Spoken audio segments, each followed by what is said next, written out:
Author Ta-Nehisi Coates has gained worldwide acclaim for his cultural commentary on race, class, and division. His essays and books, from The Case for Reparations to Between the World and Me, have earned the National Book Award and the prestigious MacArthur Genius Grant.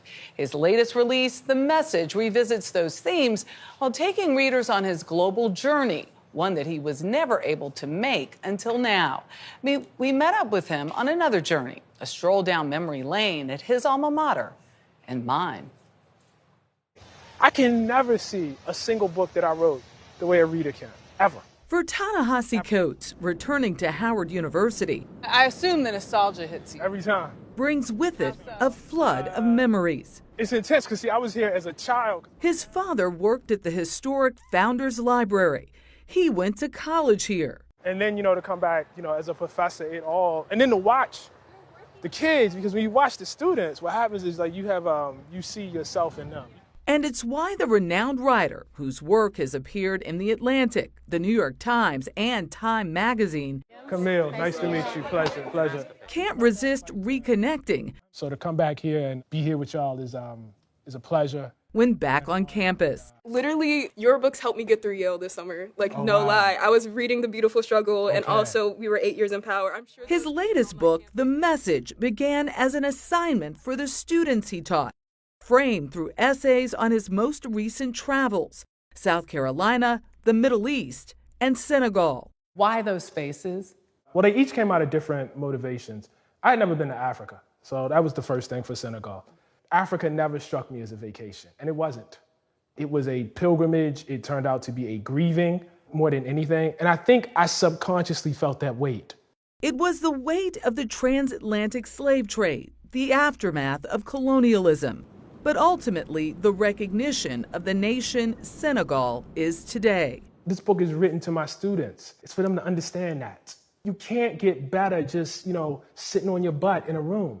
His second essay recounts his journey to support teachers in South Carolina, fighting against book bans in their classrooms. My books in particular, and I thought, wouldn't it be cool to go watch my book get banned?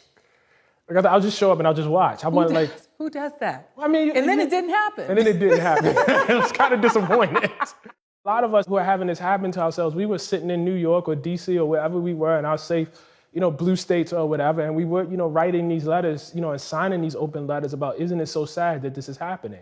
His third pilgrimage took him to the Middle East, months before the October 7th terrorist attacks in Israel last year, and the horrifying war that followed in Gaza. I sat with 80-year-old women who had once made their homes, the woman I'm thinking of particularly in Jaffa, and had been pushed out. I walked through Yad Vashem, the Holocaust Museum, to understand the deep, deep pain that is, still alive in Israelis there. I read as much as I could to educate myself. It was after those visits, he says, that he saw a startling connection to America's days of segregation. When I say apartheid, as I say in that book, I am not being metaphorical. My parents and my grandparents were born into a world where they could not walk down certain streets, where they had to be out of certain places by the time the sun went down. And I went to the old city of Hebron, and I saw it. In practice? In practice. I had a guard tell me or ask me to confess my religion. And it was clear that my answer to that question was my key to walking down the street. Like much of his writing, Coates' conclusions are controversial, calling for conversation. I met with a woman there who was both a Holocaust survivor and an anti-occupation activist. And so the pain is not abstract. How do you say to people who have a very, very real history of oppression that you are now oppressing somebody else? We like our stories neat, black and white, and we ascribe nobility to people who are being oppressed. Sometimes we even ascribe it to ourselves as black people.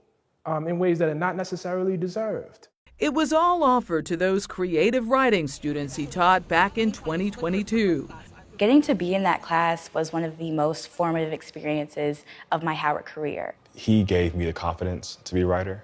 We spoke to them about being his inspiration. At the very beginning, just that immense weight transmitting these stories, not only, from our community, but, those who had come before us. We definitely discussed the importance of our identity as young Black people and what that looks like for us to carry ourselves in the world. It's a precious thing y'all got here. It's a gem.